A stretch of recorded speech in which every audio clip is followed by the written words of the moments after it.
So hello everyone, स्वागत है आप सभी का आज के लेक्चर में। एंड गाइस, आज मैं डिस्कस करने वाला हूं एक ऐसा टॉपिक, मतलब अगर ये चैप्टर है तो आपको इसके ऊपर क्वेश्चन पूछे जाएंगे। जैसे हम बात करेंगे मैट्रिसेस के बारे में दोस्तों, तो अगर मैट्रिसेस आपको चैप्टर है आपके सिलेबस में, जैसा कि आप मैक्सिमम जो यूनिवर्सिटीज है, चाहे वो मुंबई हो, चाहे वो पुणे हो, चाहे वो नागपुर हो, मैक्सिमम यूनिवर्सिटी में मैट्रिसेस चैप्टर होता ही है।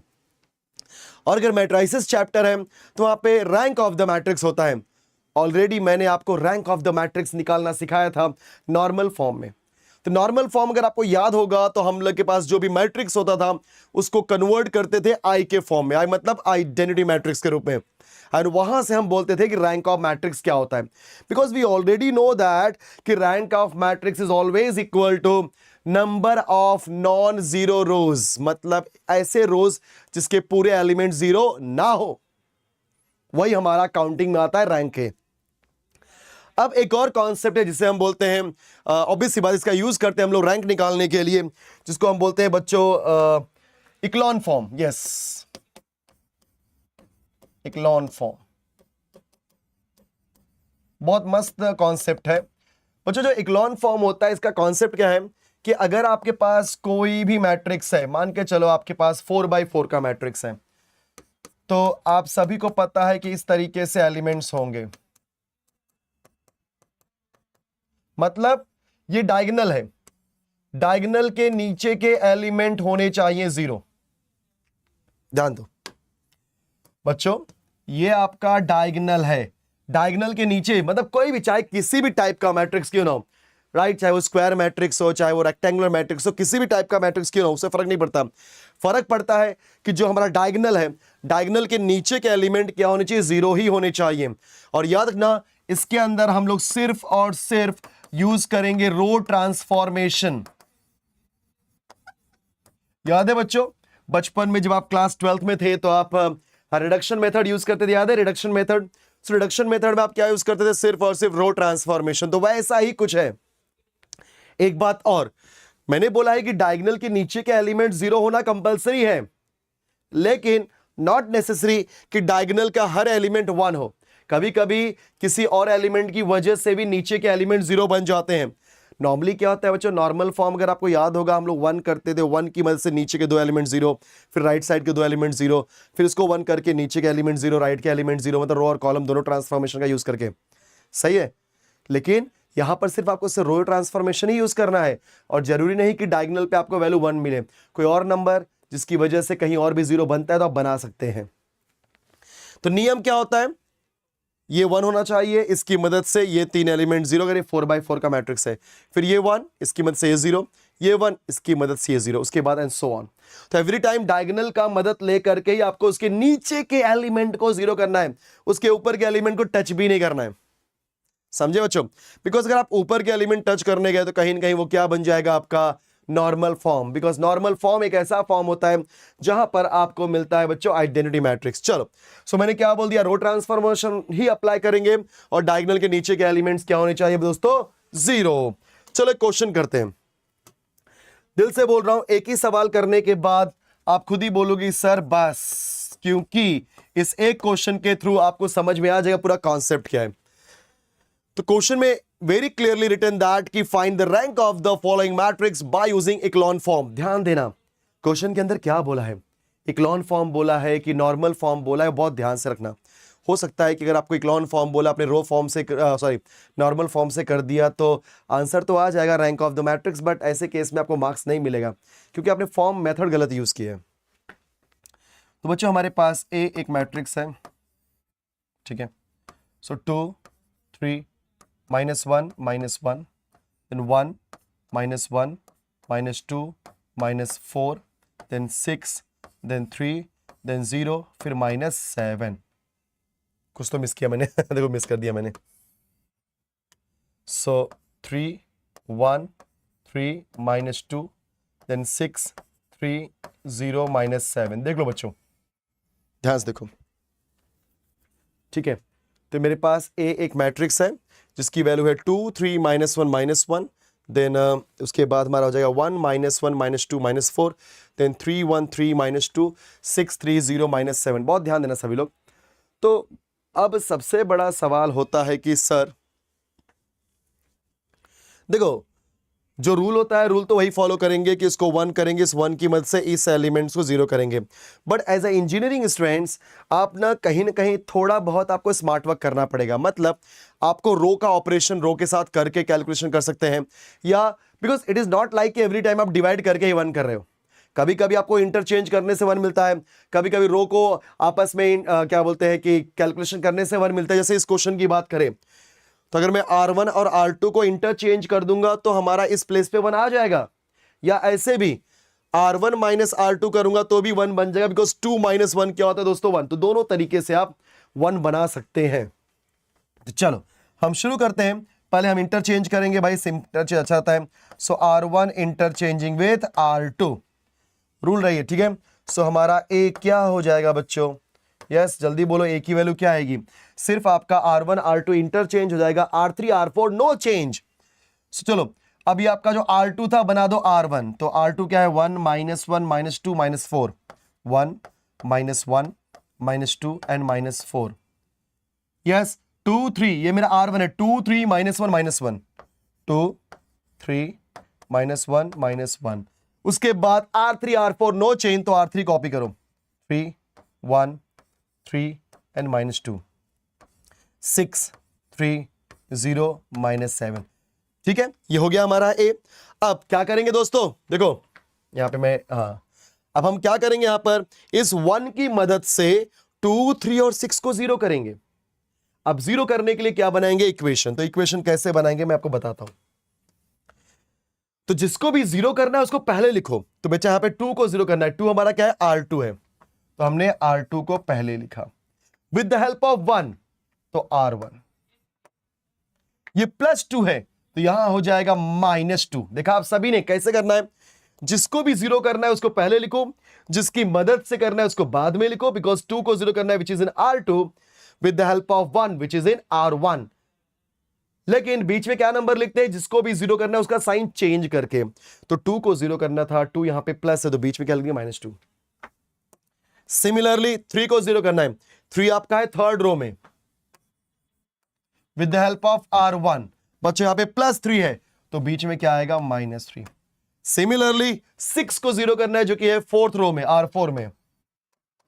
अगेन R1 का हेल्प लेकर के, वो 6 है तो बीच में क्या आ जाएगा दोस्तों? माइनस 6। आई होप ये क्लियर हो गया होगा। कैलकुलेशन बहुत जरूरी है। तो हमारा A जो आएगा, A कैसे आएगा बच्चों? देखो सब लोग यहां पर R2 R3 R4 तीनों बदलेगा लेकिन R1 नहीं बदलेगा। सो 1 माइनस 1 माइनस 2 माइनस 4, 1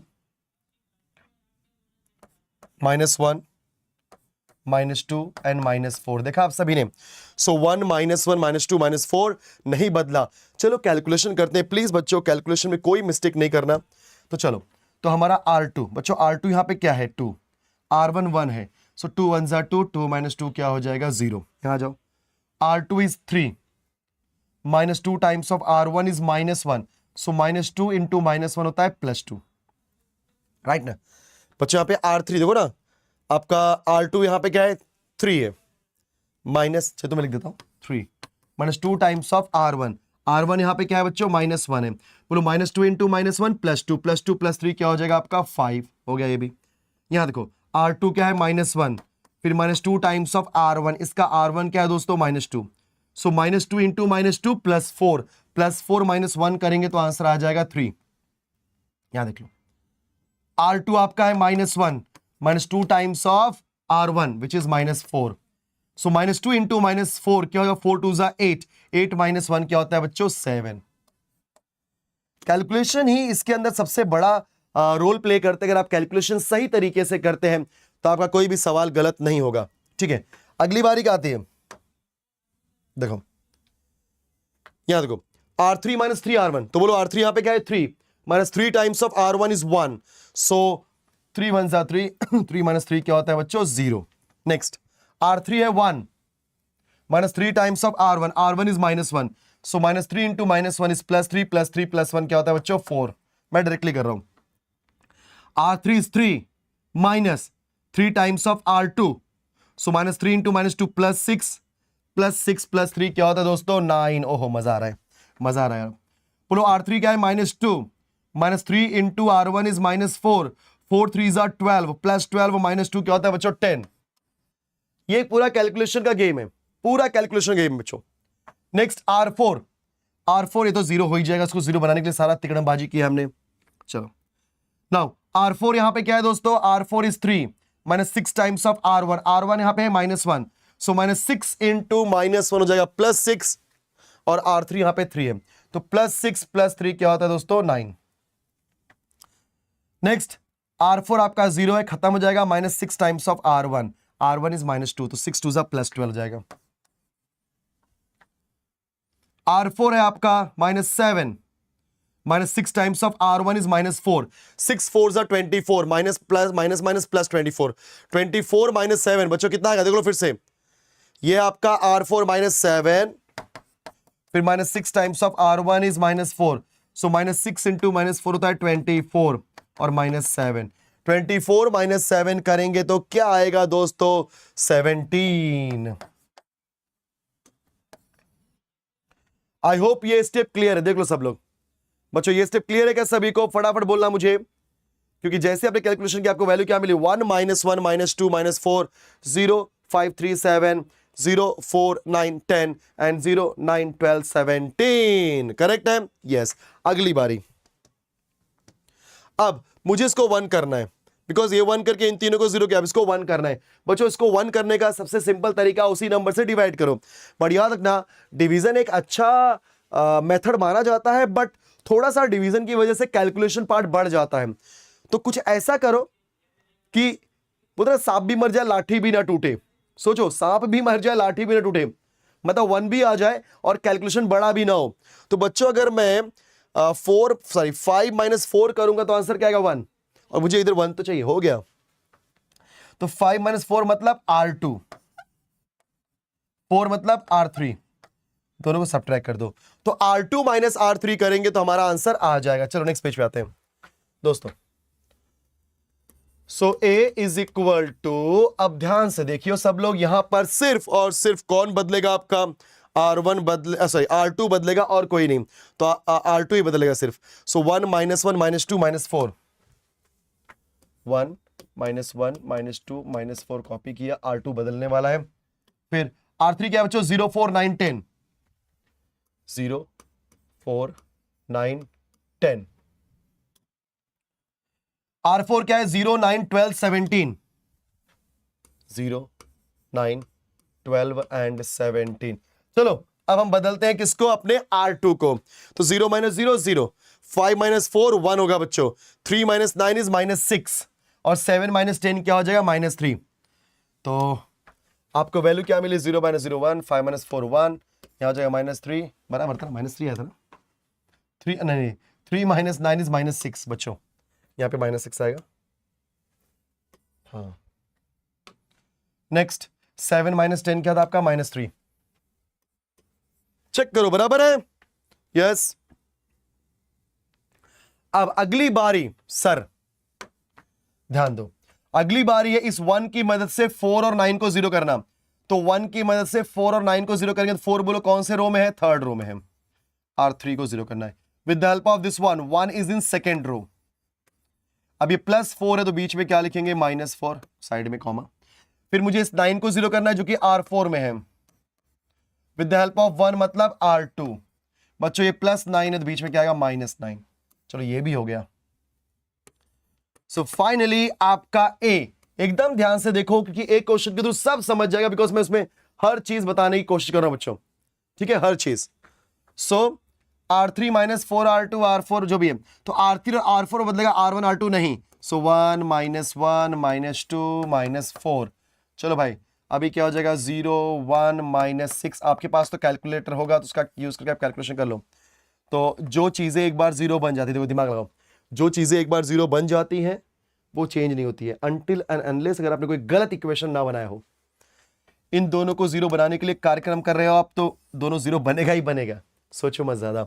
अब डायरेक्टली इस 4 एलिमेंट निकालो, बिकॉज इनके लिए भी सॉल्व करने बैठोगे तो बिना मतलब का 2 कैलकुलेशन एक्स्ट्रा करना पड़ेगा। आ जाओ इधर। सो R3 कितना है sir, 9 -4 times of R2, sir R2 कितना है, -6। चल भाई 4 6 24, 4 6 24, 4 6 24, तो प्लस 24 प्लस 9 कितना होगा बच्चों?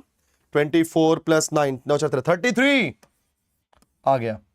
Next R3 is 10 minus 4 times of R2 is minus 3, बोलो minus 4 into minus 3 plus 12 plus 12 plus 10 is 22, ओहो 22 आ गया। Next R4 is 12 minus 9 times of R2, R2 क्या है बच्चों? 9 है, सॉरी R2 यहां पे क्या है? माइनस 6 है, माइनस माइनस प्लस 9 6 54 प्लस 12, तो 2 4 6 66 आ रहा है, ओहो मजा आ गया, मजा आ गया। ठीक है, नेक्स्ट R4 क्या है? 17 minus 9 times of R2, R2 है माइनस 3, बच्चों माइनस 9 इंटू माइनस 3, 9 3 27 होता है, 17 7 7 2 3 4 44। चलो ये हो गया, वेरी गुड। थोड़े नंबर बड़े मिले बट टेंशन मत लो, अभी मैं आपको एक तरीका बताऊंगा। अब जरा ध्यान देना, कई लोग बोलेंगे अब सर नेक्स्ट स्टेप तो बराबर है, अभी हमने इसको 1 किया, फिर इस 1 की मदद से इन तीनों को 0 किया, फिर इसको 1 करके इन तीनों को दोनों को 0 किया, अब इसको 1 करके इसको 0 करो। लेकिन ठीक है, सवाल तो सही है और आंसर भी सही है कि 1 करके 0 करना है, बट बच्चों याद रखना, अगर इस 1 की मतलब इस 33 मतलब इसको 1 करके फिर इस 66 को 0 करना है तो एक तरीका है। अगर आप ध्यान से देखोगे तो आपका जो 66 है वो 33 के टेबल में आता है। कैसे? 33 2 66, सोचो, दिमाग लगाओ हल्का सा। 33 2 66, बच्चों अगर डायरेक्टली टेबल में आता है ना तो आप उसको 1 करने के पीछे भागो ही मत, दिल से बोल रहा हूं। इससे क्या होगा? आपका कैलकुलेशन बचेगा प्लस आंसर भी आ जाएगा। तो क्या होगा, ध्यान दो, इस 66 को 0 करना जो कि 33 का डबल है, ये बात याद रखना। तो 66 को 0 करना जो कि R4 में है, विद द हेल्प ऑफ 33 मतलब R3 में है। ठीक है बच्चों, ध्यान दो सब लोग, सोचो ये 66 है तो मैं लिखूंगा -2 बिकॉज 66 इज डबल ऑफ 33। 66 कितना गुना है? 33 का डबल है। अगर ये ट्रिपल होता तो मैं लिखता -3, 4 बार होता तो -4, बट साइन कैसे लिखना है? ऑब्वियस सी बात है, प्लस है तो माइनस, माइनस तो प्लस, वो साइन वैसे ही करना है जैसे हम करते हैं ना, इस नंबर को 0 करना है ना तो ये नंबर बीच में लिखते हैं, राइट, अपोजिट साइन के साथ। तो इसका नंबर का साइन क्या है? प्लस, तो इसका अपोजिट क्या होगा? माइनस। लेकिन यहाँ पे हम बिना 1 किए 0 कर रहे हैं, तो ऐसे केस में देखो कि ये नंबर उसका कितना गुना है। सर 2 गुना है तो सर 2 लिखो, 3 गुना होता 3 टाइम्स तो 3 लिखते हैं। क्लियर ना?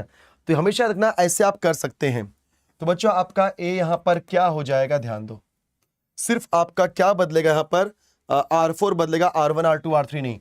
सो 1 -1 -2 -4 0 1 -6 -3 0 0 33 एंड 22। चलो भाई, सो देखो ये दोनों 0 है तो ठीक है, ये सब 0 हो जाएगा। चलो, सो R4 यहां पे क्या है? 66 -2 times of R3, R3 is 33, तो 33 2 66, 66 -66 0, देखा हो रहा है ना। नेक्स्ट R4 यहां पे है 44 -2 times of R3 which is 22, 22 2 44, 44 minus, ओहो ये भी 0 आ गया, 44 -44 क्या होता है बच्चों? 0। तो हमने क्या बोला था? रो इक्लॉन फॉर्म या इक्लॉन फॉर्म में कन्वर्ट करने के लिए इस तरीके से करोगे तो भाई हो गया काम, 0 मिल गया।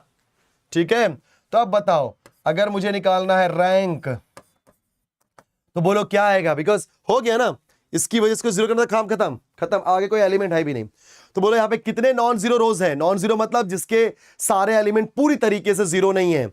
तो पहली वाली रो के पूरे एलिमेंट 0 है, नो, उसको कंसिडर करो।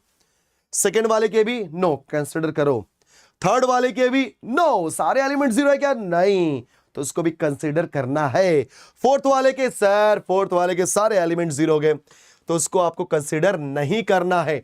तो यहां बोलो कितने नॉन जीरो रोज है? नॉन जीरो रोज, समझ रहे हो बच्चों? नॉन जीरो रोज, इसका तात्पर्य यह होता है कि जिसके सारे एलिमेंट 0 नहीं है। तो ऐसे कितने रो है? 1 2 3। सो रैंक ऑफ मैट्रिक्स इज 3। देखा आपने कि मैंने किस तरीके से एकदम बढ़िया तरीके से सब कुछ आपको यहां पे बताया। कि रो इक्लॉन मतलब इक्लॉन फॉर्म का यूज करके किस तरीके से हम लोग किसी भी मैट्रिक्स का रैंक निकालते हैं। और बच्चों 4 मार्क के लिए आराम से पूछ दो, मार्क्स कितना भी हो से क्या फर्क पड़ता है, बट हाँ तरीका आपने देखा कितना सिंपल होता है।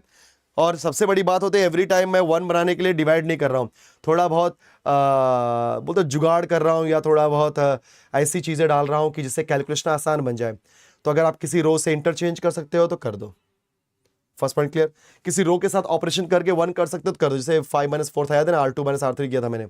तो ऐसी चीज़ें अगर आप करते हो तो आराम से हो जाता है, ठीक है। सो इस लेक्चर में मुझे ये आपको इक्लॉन फॉर्म बताना था और आई होप कि सभी बच्चों को समझ में आया होगा बच्चों।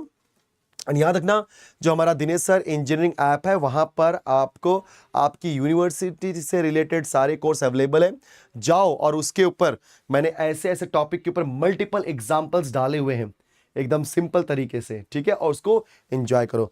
So thank you so much everyone, मिलेंगे नेक्स्ट लेक्चर में किसी और टॉपिक के साथ, तब तक के लिए